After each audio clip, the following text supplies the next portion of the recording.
আজ কি কারণে আপনারা সংবাদ মাধ্যমের দ্বারস্থ হলেন? আমরা প্রীতিশ দাস নামে শ্রীরামপুরের 5 নম্বর ওয়ার্ডের এক যুবক গত 24 মে 2023-এ উনি নিখোঁজ হয়েছিলেন, যার কারণে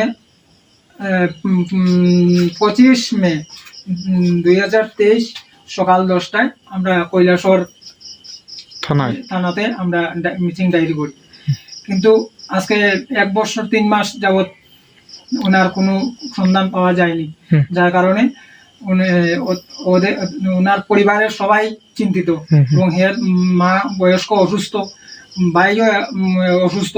আজকে বিগত কিছুদিন থেকে খুবই তারা সমস্যার মধ্যে আছে, যার কারণে প্রীতিশ দাসের চিন্তায় ওরা আরো মানে দুর্বল হয়ে পড়ছে। আমরা পাশে থাকি, দেখি যতটুকু পারি আমরা সহযোগিতা করি, কিন্তু আজকে এতদিন যাবৎ কোনো সন্ধান পাওয়া যায়নি। উনার ছোট সময় থেকে উনি ধর্মের মা প্রীতিশ দাসের ধর্মের মা হেরে লালন পালন করেছিলেন। বিগত 5 পর্যন্ত পড়াশোনা তাই নিয়ে করেছিল, কিন্তু তাইনেও মানে মনে মনে খুবই খারাপ লাগে যে তাইনে ছেলের মতোই দেখতেন। তো উনি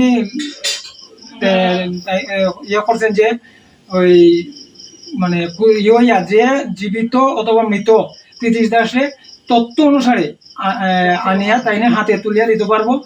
ওনাকে তাই আনন্দ মুখর হইয়া 40,000 টাকার নগদ হাতে তুলিয়া দিবেন, তবে তথ্য অনুসারে যুক্তি প্রমাণ সহ আনিয়া দিতে লাগবো, তথ্য প্রমাণ সহ আনিয়া দিতে লাগবো। তখন তাইনে 40,000 টাকা পুরস্কার দিব, তাইনে মানে খুশি হইয়া। তাইনে নামটা কি যে দিতে আছে? প্রীতিরানী দেবনাথ। ওই একই এলাকার আপনার বাসিন্দা? একই এলাকার, তাইনের পাশের বাড়ি। আপনার কে হয় প্রীতিশ দাস? আমার পাশের বাড়ির ভাই। আচ্ছা, আপনার নাম কি? আমার নাম দেবাশিস দেবনাথ। ঠিক আছে, ধন্যবাদ।